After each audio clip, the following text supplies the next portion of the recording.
Okay, welcome back to you guys. Normally it's Tuesday afternoon by this point, and I'm going to be teaching this topic where you've already had an opportunity to meditate 3 times, and now it's an opportunity to go in and really help you understand meditation and why you're actually doing it and what the purpose of it is and how it's helping you on the path to enlightenment. Because understanding the why behind the meditation is even just as important as the how.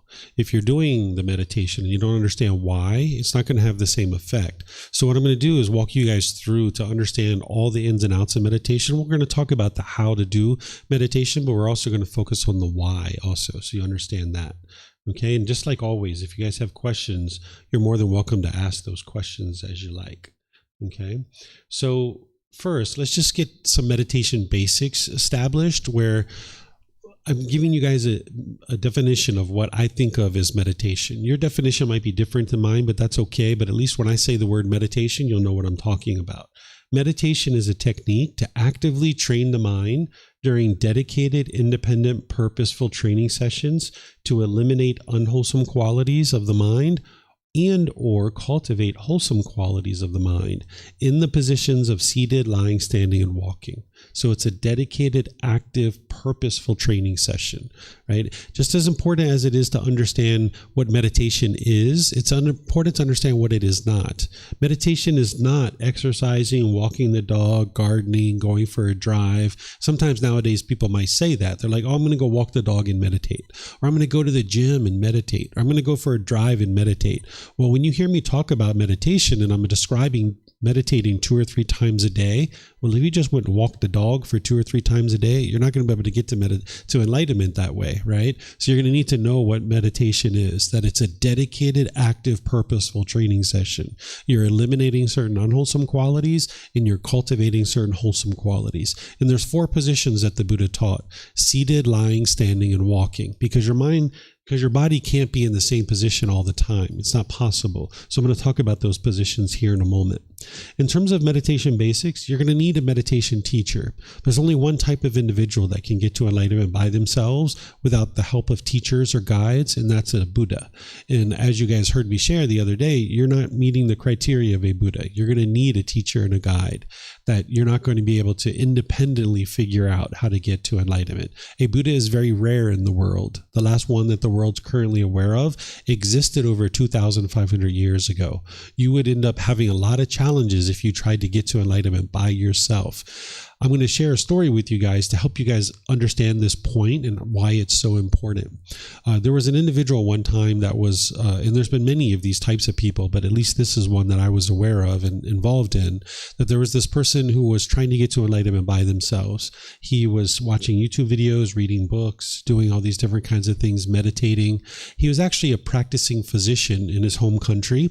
And after about 2 years of doing this, he worked himself into a lot of difficulties. He was sleeping 23 hours a day. He was having obsessive thoughts. He couldn't go to work any longer. He was having suicidal thoughts. He was having so many difficulties. His relationships were falling apart. But after 2 years, he kind of realized something was wrong. And for some reason or another, he decided he needed help. And he reached out and he found me and he asked for my help. So I started helping him and explaining to him, like, hey, you're not going about this in the best way because you can't get to enlightenment by yourself. So I tried to help him over the internet for a while through Zoom and stuff like this.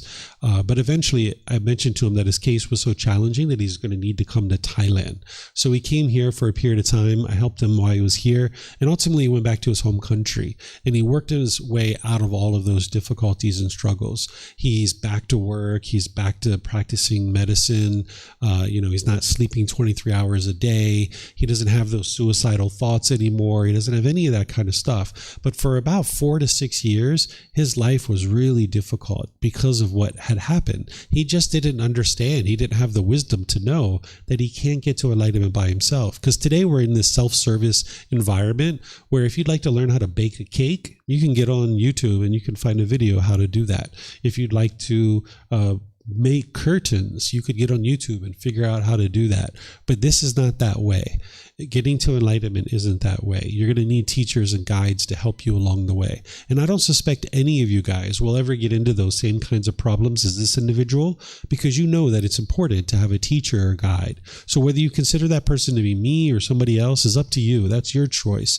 But just know that you're going to need somebody to help you, that you can't ask questions to a book. It's not possible. So if I don't hear from you for 5 or 10 years and you just contact me out of the blue and say, hey, David, I need your help, I'll be there to help you. I don't have any expectations of you. I don't want anything from you, but just know that you're always welcome to reach out for help, because you're going to need that along the way on your journey. So feel free to reach out if you need help. But if it's not me, find somebody that you can reach out to get help, because you're going to need help along the way. There's 4 positions that the Buddha taught: seated, lying, standing, and walking. And you're going to need these at different times because your body can't be in the same position permanently. So what I'm going to do is I'm going to share with you how I use these positions, and then invite you to reflect on that and then to practice for yourself to see what works best for you. Because I can share with you how I use these and how they've been beneficial, and those will be beneficial for you in those situations, but you might find other uses for these as well. So for example, the seated position is where you're sitting either on the floor, in a chair, on a bench, or a sofa, a wheelchair. You can sit however you're comfortable. There isn't just one fixed way to sit. Some people might sit with their legs crossed, but there's other ways to do this too. The Buddha put his right hand over his left with his thumbs together and put this into his lap, but there's other options for that too. You could put your palms on your thighs or your knees, your palms up. You could rest your hands comfortably in your lap. It's not about everyone doing it the same way, because that would be permanence, right? And that just doesn't exist. So the seated position is kind of like the go-to position for people to meditate in. Your upper body's erect, keeps your mind attentive and alert during the meditation. This is a really accessible way to meditate. You could meditate in a chair, on a bench, a sofa, a wheelchair, anywhere you could really sit and meditate. So you might use that as kind of like your primary way of meditating. But sometimes when you're in the seated position, you might notice pain. Your hips might be hurting, your knees might be hurting, your back might be hurting. If this is the case, you're not interested in causing pain to the physical body. As you guys heard yesterday, the Buddha caused pain to the physical body, and he could see that that didn't lead to enlightenment. So sometimes you might be in an environment where someone tells you if you have pain during meditation, just breathe through it. This is unwise. The pain in your body is there for a reason. It's telling you something's wrong here. And that's your mind's ability to be like, whoa, this knee's really hurting. Maybe I should stretch that, or maybe I should adjust my hip. Don't just breathe through it, right? So that's where the lying position comes in. That if you're noticing pain in the body, you can lie on the floor, face up, arms out to the side, and all your muscles are completely relaxed. And this is good if you're noticing pain in any part of the body. That you can first try to adjust your position to find a more comfortable position in the seated position. But if that's not working, you can switch to a lying position. You don't have to stay in the same position all the way through your meditation. You can adjust your position. But in the lying position and in the seated position too, sometimes people can fall asleep and they can doze off. And if you're noticing that, that's where the standing position and the walking position comes in. You can stand up with your feet kind of at shoulder width, and you can clasp your wrist in front of you, put your arms to the side or put them behind you. What you're doing with the mind is exactly the same. You're just changing the body, the physical body, right? So if you would like to stand up, that'll help you to kind of invigorate the mind a little bit. I've also used the standing position. I was at like bus stop and I knew the bus wasn't coming for a period of time. So I would just stand there and meditate. Right? It wasn't one of my 2 or 3 meditations, but maybe it was like 10 minutes here, 5 minutes here, just waiting for the bus. Or maybe I was like at a government office and I was maybe waiting in line, and this line only moved every 5, 10, 15, 20 minutes. And I just was standing there. I was like, let me get some meditation in, right? A little touch-up meditation. So you can use it in those situations too. Then there's walking position. As I mentioned, it's helpful if you're noticing you're falling asleep because your mind tends to be more active and invigorated when you're walking. But it's also good if you have an overactive mind. If you have an overactive mind and the last thing you're thinking about is sitting down and being still, this is really helpful to get that overactivity out of your mind. So I'm going to teach you that tomorrow afternoon, where we're going to do walking meditation. So if you have an overactive mind, if you have a lot of energy in your mind and you just can't calm down and settle down to be still in one spot, walking meditation is good for that, as well as if you're falling asleep. So these are some of the meditation basics. And you're going to need to take what I just shared about these and see the truth for yourself. Use them in those different situations and see if they work for you in those situations. But if you see other situations where you might decide to use these, you could use them in those situations too. Do you guys have any questions on these basics? Nothing here? Okay, let me see if I have anything online. Those of you online, you can put your questions into Facebook, YouTube, or in Zoom in the comment section, or you can raise your hand in Zoom and ask questions that you like. Okay, so now let's talk about starting and conducting your meditation session. It's important to understand that the mind is the boss and the body is the employee. What I mean by that is, in order to get to the boss, you're going to have to go through the employee. And if the employee is painful, it's not going to take you to go see the boss. But if the employees are luxurious, they're not going to take you to go see the boss either. The employees need to be comfortable. And if they're comfortable, they'll take you to go see the boss. So it's the same thing, that your body, it needs to be comfortable, not luxurious and not painful, but comfortable. And then you can actually train your mind. You can train the boss. The Buddha, in his teachings, when he talks about meditation, because we have the words of the Buddha, we see how he taught meditation. You can see it too. It's in volume 7 over there in the book series. You can see exactly how he taught meditation. In his teachings about meditation, he will typically say, before you start meditating, set up mindfulness in front of you. So now you know what mindfulness is, which is awareness of mind. He teaches you to kind of ease into the meditation, bring some awareness to your mind before you start meditating. Whereas if you just plop down into meditation, it's going to maybe be 5 minutes, 10 minutes, 15 minutes before you start getting benefit out of your meditation. So you like to kind of ease into the meditation. For me, I use chanting to do that. Well, if you're not going to use chanting, you might decide to do something else. Some people might do some stretching, some yoga. Maybe you go to the bathroom, empty out the organs, do things like this. You're not interested in just plopping down into meditation. Put some thought into it and bring some awareness to your mind. In terms of your time, frequency, and schedule, let me ask you guys a question based on what you know now. Is it possible for you to meditate at exactly the same time every day? Like if you tried to meditate at exactly 8 a.m. every day, is that possible? You're saying no? What do you say? You think you can meditate every day at exactly 8 o'clock? For the rest of your life? Could you do that? No. What about you guys? Why can't you meditate at exactly the same time every day? Because of impermanence, right? Yeah, impermanence. You already know. You can't do it. It's physically impossible. There were times where I was meditating, thinking that I was at home by myself meditating, and my son walked in and he said, "Dad, I need you to take me to school." I was like, "Really? I thought your mom was going to take you to school today." He's like, "No, I need you to take me to school. Mom's gone. I don't know where she's at."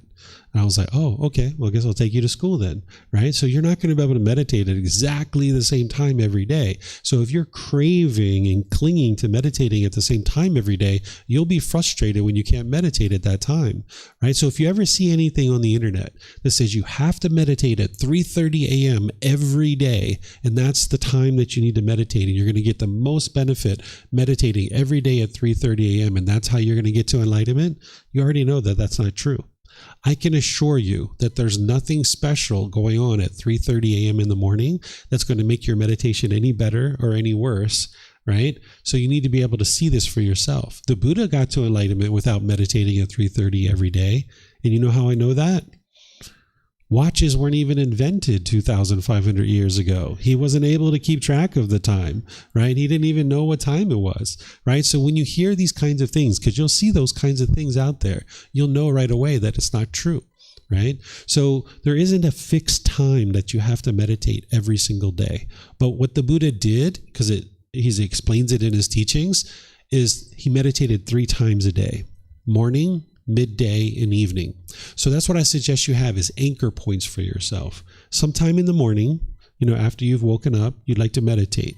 Sometime in the evening before you go to bed, you'd like to meditate. And if you can get a midday meditation in, excellent, right? If you're going to meditate in the evening before bed, you would like to do it while your mind's still attentive and alert.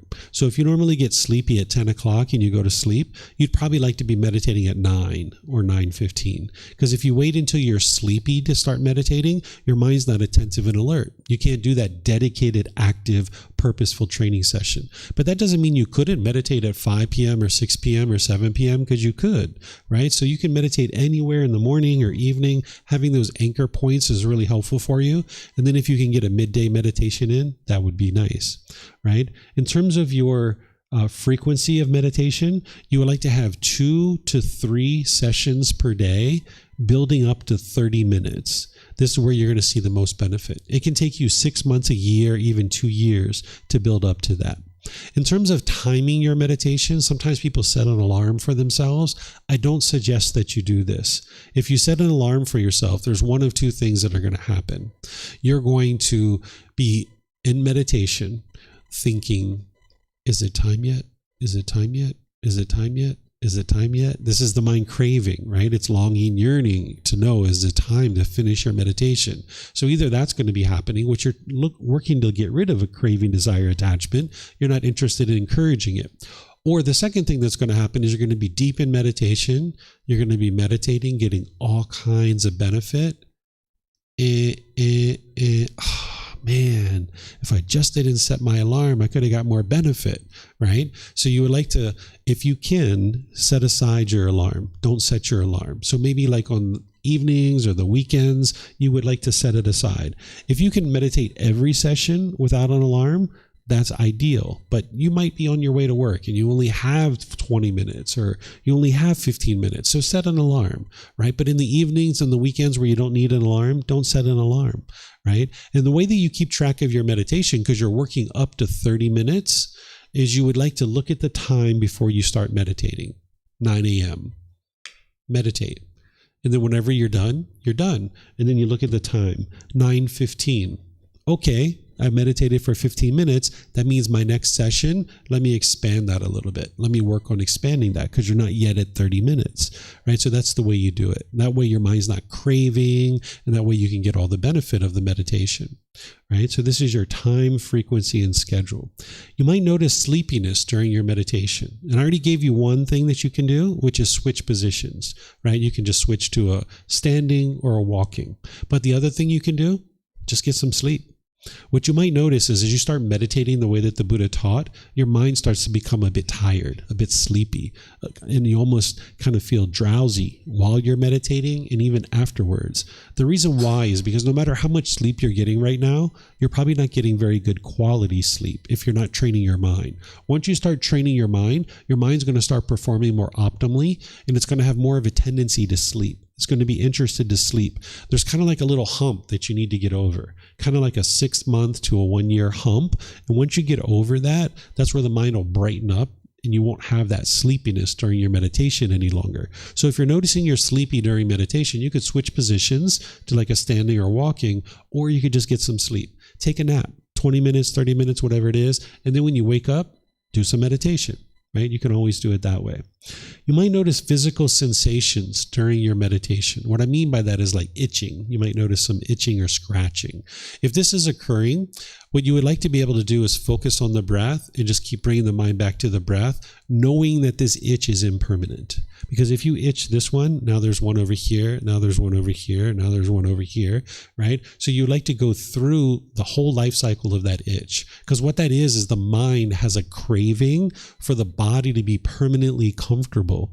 And now when you feel an itch, the mind wants to hurry up and scratch it.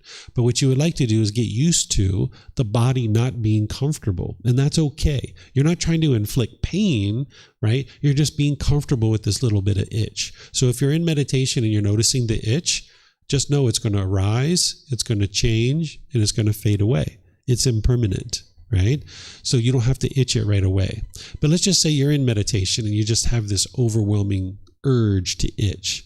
Okay, go ahead and itch, right? Maybe it's been 8 seconds. So now you itch. All right, so now you go back into meditation and the itch comes up again. Now try to make it 10 seconds, 12 seconds, 15 seconds. And now, okay, I have to itch. Okay, so now you go back into meditation and now you try to make it longer, 20, 30 seconds. Eventually, you're going to get to the point where you can see that itch arise, it will change and it will fade away and you won't be affected and you can just stay in meditation. So this is the way you gradually expand it. So you might notice physical sensations during your meditation. You might also notice what I call visual stimulation. What this is like you might see colors or images during your meditation. Even with your eyes closed, you can still see things. So sometimes people contact me and they say, David, I saw green in my meditation. Does that mean I'm going to get rich and wealthy? Or I saw purple. Does that mean my boyfriend or girlfriend's going to come back to me? No, it doesn't mean any of that stuff. There's nothing of that kind of thing, okay? I'm going to explain to you what's going on so you'll know what's happening and why this is occurring. Your brain is one thing. That's the physical organ. Your mind is something completely different. It's non-physical. These are two separate things. They're connected, but they're two separate things. The physical organ and the non-physical mind. Your sight is happening inside the brain. The eye itself is just a lens that's bringing in light. The brain is what's producing the sight. So when you close your eyes, you can actually still see things because sight is happening inside the brain. So when your eyes are closed and you're meditating, you're training the mind. You're cleaning up the mind. But there's a connection to the brain, and the physical structures of the brain will start changing. Doctors and researchers are researching this because nowadays we have MRIs, CAT scans, and other devices that can measure this kind of stuff. During the lifetime of the Buddha, we couldn't. But now doctors can see that the physical brain is starting to change in a beneficial way. So as the brain is physically changing, it actually produces things like green and purple. You can see these different colors. I used to actually walk around with a lot of pressure in my skull. I used to get migraine headaches, even vomiting, maybe 3 times, 5 times a week. I would get migraine headaches. I used to have all that pressure, and I don't have that anymore. That now it's all gone, right? I don't get headaches like that. I don't have migraine headaches. I don't have pressure in my skull because all those physical changes have happened to the brain, right? So you might notice these kinds of things. You might even hear it. There were times where I was in meditation and I could hear, you could hear it physically releasing inside the skull. The pressure was releasing and the physical structures of the brain were changing. So if these kinds of things are happening, it's very normal. You're not a special person. Your boyfriend, girlfriend's not coming back to you. You're not going to instantly get rich or wealthy. It's just the physical structures of the brain changing. Okay. Then sometimes people are taught to meditate with external stimulus. What I mean by this is like candles and incense and mala beads and, all these other different things. You might hear music or phone apps. People are taught to meditate with these different things. These are all external things that the mind can cling to, and it can only meditate when it has that special cushion or that special thing, right? Well, if your mind's clinging to any of these things and you can only meditate with those things, your mind's not liberated. You're not free, right? There's only 3 things that you need to meditate: the body, the mind, and the breath. And you'll have those 3 things with you for the rest of this life: the body, the mind, and the breath. So if you learn how to meditate with the body, the mind, and the breath, that means no matter where you are and what you're doing, you can always meditate. So when you're out there at that park and you're walking through the park and the sun is shining, the wind is blowing, the birds are chirping, and you're like, oh my goodness, this is a beautiful park. I'd like to sit down and meditate. Oh, I don't have my incense. I can't. Oh, I don't have my special candle. I can't meditate, right? You're not interested in being in that situation. You like to be like, it's a beautiful day. The park is absolutely amazing. I'm going to sit down and meditate. Body, mind, and breath. I got all 3. Boom, I can start meditating, right? So that's how you like to build your practice. You're in a hiking tour out in the mountains of Chiang Mai, 3 days from civilization. You're in the middle of the jungle. Hey, I can meditate, right? body, mind, and breath. You got all three of them with you, right? So that's all you need to meditate. If you're currently meditating with music or phone apps or incense or any of these kinds of things, that's okay. That's what got you to where you are today. You can gradually move away from these things. The way that I suggest you do it is do one session with the music, one session without it, or one session with the incense and one session without it. Then do one session with it, one session without it, one session with it, one session without it. Do that like a week or two. When your mind gets adjusted to that, then do one session with it, 2 or 3 without it. One session with it, 2 or 3 without it. Do that for a week or two. Then one session with it, 5, 6, 7 without it. Because your mind, remember, in the unenlightened state, it craves permanence. So when you start shifting and changing things in your meditation practice, your mind's not going to like it, right? Because it's holding on to this music. It's holding on to this incense. It doesn't want to let it go. So you like to make these little incremental changes where your mind almost doesn't even see what's happening. And you gradually eliminate this thing from your life, right? You can do this with unwholesome things, whether it's music or incense, even if you're smoking. If you use cigarettes, if you were smoking like 20 cigarettes a day, you could go down to 18 for like a week or two. Let your body and mind adjust to that. Then go down to 15 for a week or two. Let your body adjust to that. And you gradually phase something out like this. You can do this with wholesome things too. You can gradually increase it. So say you were interested in moving to a plant-based food supply. If you were to snap your fingers and instantly try to go vegan, it would be very challenging for you. But if you had one meal that was meat, one meal that was plant-based, one meal meat, one meal plant-based, gradually increase it, because you're going to need to find new recipes, new suppliers, new restaurants. You gradually increase this over time. That's a more sustainable change for you, right? So any kind of unwholesome things, you can gradually move away from them. Any wholesome things, you can gradually move towards it, right? And this is going to be a more sustainable change for you. So you don't need anything external to meditate, just the body, the mind, and the breath. That's it. So any questions on this? No? Okay. So let me share some things with you from the words of the Buddha. I mentioned to you guys yesterday, I was going to share with you the words of the Buddha, where he taught 4 meditations. These are the 4 that he taught.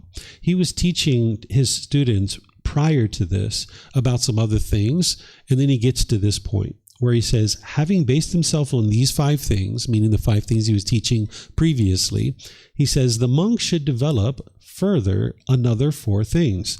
The perception of unattractiveness of the body should be developed to abandon lust. This is a meditation to eliminate sexual craving. If you have a lot of craving for sexual activity, this is going to produce discontentedness in your mind, because when you're having sex, you get pleasure, but when you're not having it, you're agitated or frustrated or annoyed. So there's a meditation to knock that down. Then loving kindness should be developed to abandon ill will. This is a meditation that essentially rewires your mind to eliminate anger, hatred, and ill will, and all the lesser versions like frustration, agitation, annoyance.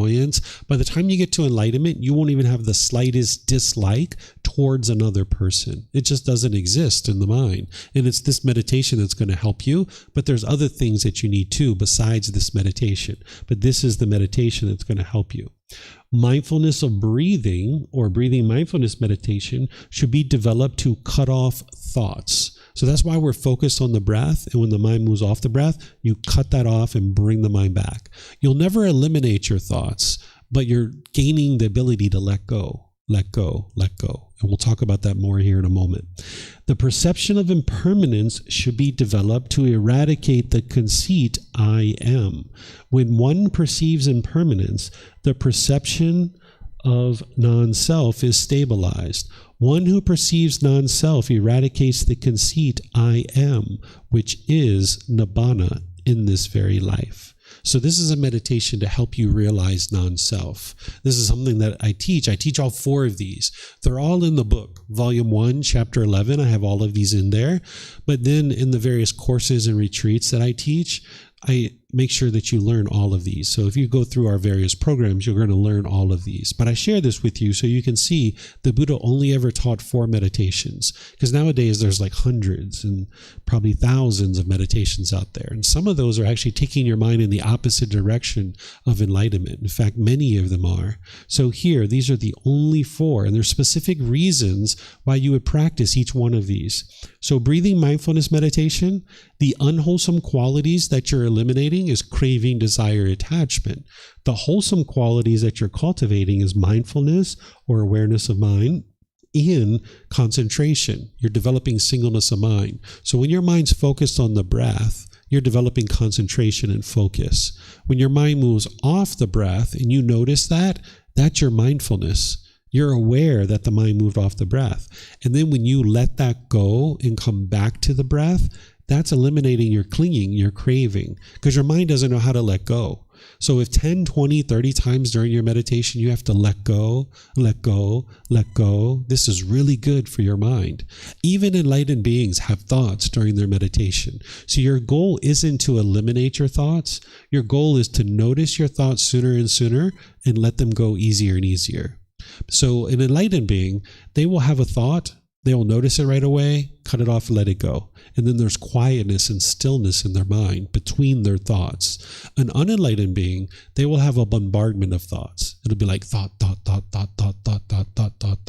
Or you'll have a thought, you'll look at it, you'll indulge in it, you'll play with it, you'll welcome it in, and then your mind is like, oh yeah, that's right, I'm meditating. Let me bring my mind back to the breath, right? So you'll still have thoughts during your meditation, even when you're enlightened, but you'll notice them and you'll easily cut them off and let them go. And then there's this quietness and stillness between your thoughts. I'll teach you guys these other ones at another time. Today, in this particular program, we're focused on the breathing mindfulness meditation, but there's these others that you would learn as well as part of your tool belt.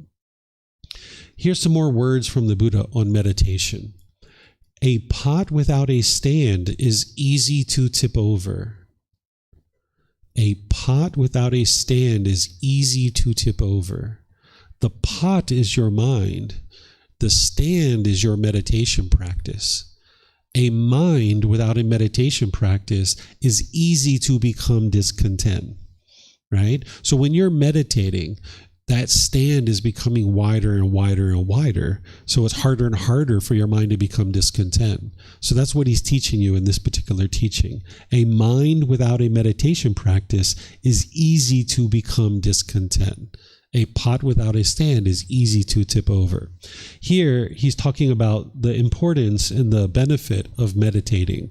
He says, monks, there is one thing that when developed and cultivated, leads exclusively to liberation, to freedom from strong feelings, to elimination, to peace, to direct knowledge or experience, to enlightenment, to nibbana. What is that one thing? Mindfulness of breathing, breathing mindfulness meditation. This is that one thing that, when developed and cultivated, leads exclusively to liberation, to freedom from strong feelings, to elimination, to peace, to direct knowledge, experience, to enlightenment, to nibbana. So what he's saying is, this meditation has one goal, to get to enlightenment. That's the goal of this meditation, is that if you meditate with breathing mindfulness meditation, that's going to help you get to enlightenment. He's not saying you only need one thing to get to enlightenment, because otherwise you would have just taught meditation and that's it. We wouldn't have 45 volumes of books that are this thick, right? It's kind of like saying your car, it leads to one thing, which is transportation. That's what your car leads to. It leads to transportation. But you need more than transportation in your life to live a wholesome life, right? You're going to need food, clothing, shelter, medical care. You're going to need these other things. So he's saying this meditation, it has one goal in mind, and that is to get you to enlightenment, to the peace, to the joy. So that's what breathing mindfulness meditation is for. So in terms of conducting your meditation, you guys have learned this already. You focus on the breath, either the sound of the air coming in or the sensation of air coming over the skin. Then whenever your mind moves off of that, you cut it off and bring the mind back, right? That's what you're doing. And if you need to do that 10, 15, 20, 30 times, wonderful. Each time your mind's learning how to let go, right? So you're going to train your mind multiple times. If you're meditating consistently, you're going to be meditating quite a bit, right? You're going to need to meditate quite a bit to train your mind to let go, because it doesn't want to let go. It wants to hold on. So this is very helpful and very beneficial for the mind to let go, because it doesn't know how to do that. So you're probably going to need to let go 10, 15, 20, maybe even 30 times during your meditation, right? And this is very normal. You're not bad at meditation. In fact, there's no such thing as a bad meditation. Sometimes people finish their meditation and they start judging their meditation, that I had a good meditation or I had a bad meditation. There's no such thing, right? Every meditation is a good meditation, because if you get to the end of your meditation and you're like, whoa, my mind is really busy today. Hey, that was beneficial because you have mindfulness. You're aware that your mind is busy.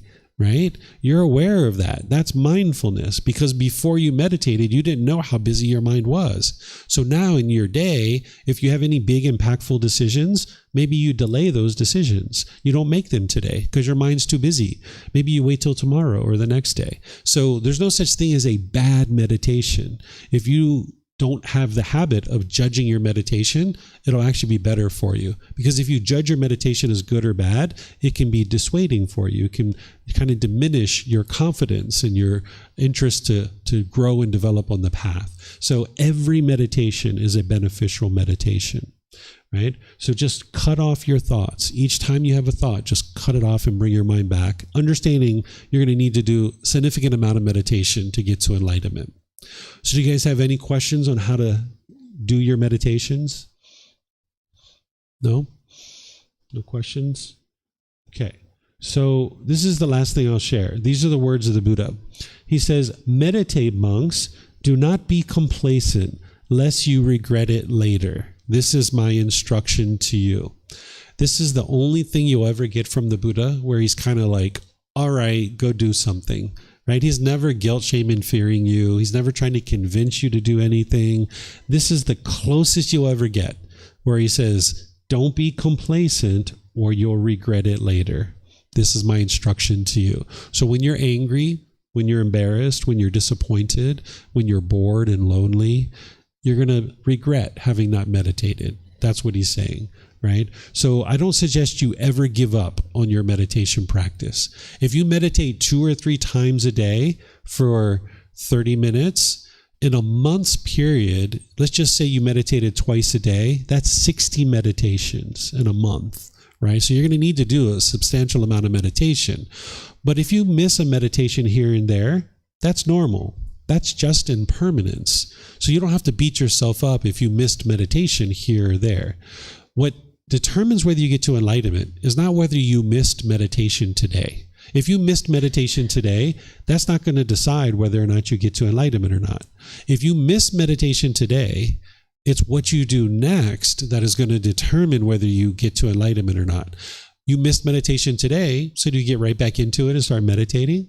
Or do you let that become a week or 2 or a month or 2 or a year or 2 and you're not meditating at all? If you're not meditating at all, you're surely not going to get to enlightenment.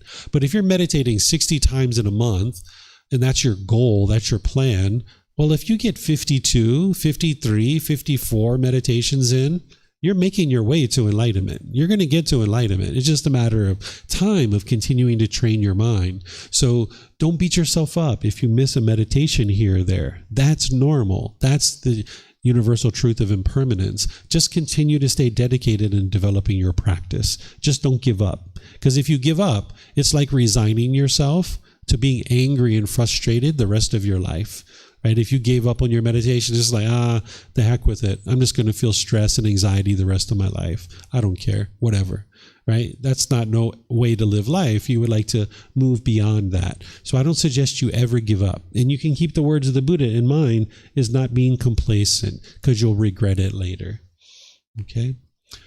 All right. So let me see if we have any questions online from the folks here.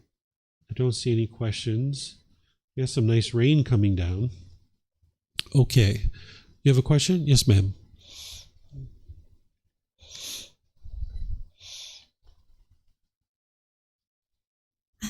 Do you have a particular environment that you would recommend meditating in? Like, for example, it's okay to meditate if somebody is talking,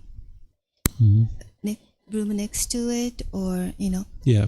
What you would like to do for the first couple of weeks is kind of have like a place to meditate, like in your room or whatever it is. But then pretty early on, you'd like to actually move around into different environments, because your mind can even cling to the location that you meditate in. And now it's attached to that. Where when you meditate, say at home in your bedroom, wow, you have all these great meditations.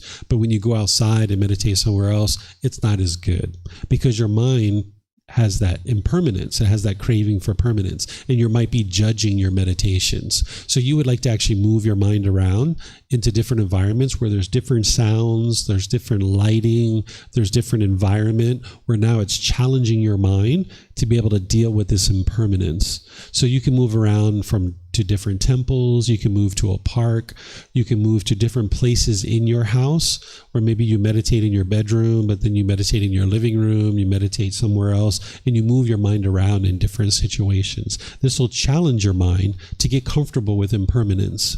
One time I was in Bangkok on a boat. It was like a ferry boat. There was like 500 people on this boat, and we were all packed in there really tight. Well, there was a monk on the engine compartment, and the engine compartment was rumbling and shaking. The people were talking really loud. The boat was shaking side to side. You could smell the diesel fumes of the engine. And there was a monk there challenging his mind to see if he could meditate in that situation. So that's what you would actually like to do, is challenge your mind. So you have your kind of standard place that you meditate to build up your practice, but then get out into the world and move it around in different places. Mm-hmm. Sounds like your mic turned off.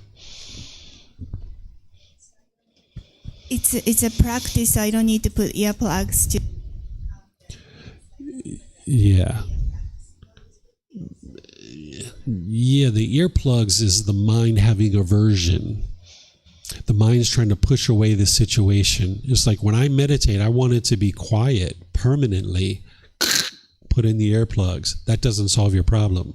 The problem is the central desire. It's craving permanence. So you get rid of the earplugs and you train your mind that you can meditate when it's quiet and you can meditate when it's not quiet. And that's completely fine with your mind. So like right now, pouring down raining like this, it's great to meditate in these kinds of situations, and when it's completely quiet too. Those are all helpful. So you would like to have all this impermanence. The earplugs is your mind trying to get permanence. That's the craving. And that doesn't solve the problem. That just allows it to continue. Mm-hmm. Mm-hmm. I also have a question. It's like when I meditate, like I always have this voice in my head, like a BGM, that I can't get rid of it. Mm-hmm. So what can I do in this kind of situation? So you need to not crave for it to be gone, right? If you're longing, yearning for it to be gone, that's your mind still craving for it to be gone. You're going to have these kinds of things sometimes, and there's nothing you can do to force it to be gone. All you can do is train your mind to eliminate craving and clinging. So doing breathing mindfulness meditation, focusing on the breath, and anytime that thought comes up and it takes your mind off the breath, cut it off and let it go and bring your mind back. Over a consistent long-term period, it will be eliminated because it's impermanent. It's just a matter of training your mind to let go. So there's nothing you can do to force that particular thought out of your mind. You just need to, in general, eliminate craving and clinging through the meditation, and that is what will help you. But also all the other factors on the Eightfold Path too, because you need to practice right speech and right action and right livelihood, because there's craving and clinging there too that you're training your mind to let go of. And then also generosity, when you're giving and sharing. You'll hear this tomorrow, that when you're giving and sharing, that's also training your mind to let go. So all of this stuff builds and builds and builds and builds, where you're proactively training your mind, and eventually you'll see that that won't be in your mind anymore. It's just going to take you time to mature your mind. The Buddha calls it maturing in release. The mind has to mature and mature and mature and mature and mature before it finally releases what it's holding on to.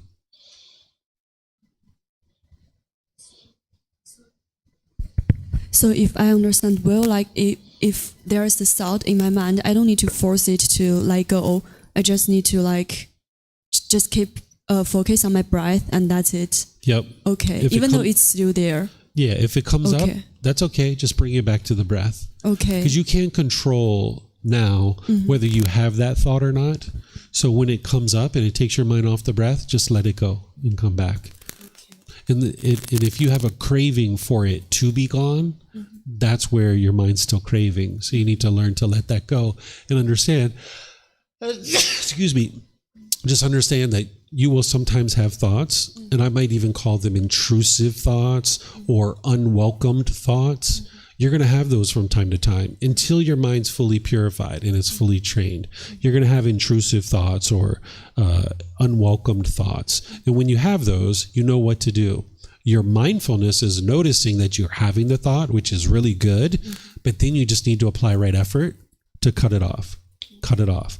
Cut it off. So even though we say cut it off and let it go, it's really like cut it off and cut it off and cut it off and cut it off and cut it off and cut it off and cut it off and cut it off and cut it off. And many days and weeks and months down the road, your mind will let it go because it needs to mature before it releases it.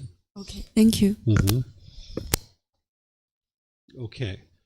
So even though it looks like we're going to end class here, don't feel like you guys have to rush out and leave because it's pouring down raining out there. We have a place over here outside the classroom where you can sit and relax, or if you guys would like to relax here, you can, we can hang out here because it's pouring down raining out there. And I don't know what you guys are doing for transportation, but it might not be safe to go out there. So feel free to hang out here or out there in the lounge area right outside the classroom. But I'm just going to end by thanking you guys again for being interested to learn the teachings. And what I'm going to do is tomorrow, I'm going to start off at 9 a.m. with the 3 poisons, the 3 unwholesome roots, helping you guys to understand what these are and the solutions to them and how to fix it. After our mid-morning break, I'm going to teach you the 5 precepts. These are 5 impactful decisions that you can make either wisely or unwisely, and it's going to produce either wholesome or unwholesome results in your life. So I'm going to teach you how to apply these 5 precepts in your day-to-day life. And then in the afternoon, I'm going to teach you walking meditation. That's really good if you have an overactive mind or if you're noticing you're falling asleep during meditation. So whatever you guys choose to do today, have a really wonderful and lovely rest of your day. I'll see you next time. Sawadee ka. And I have a feeling we're all going to get wet.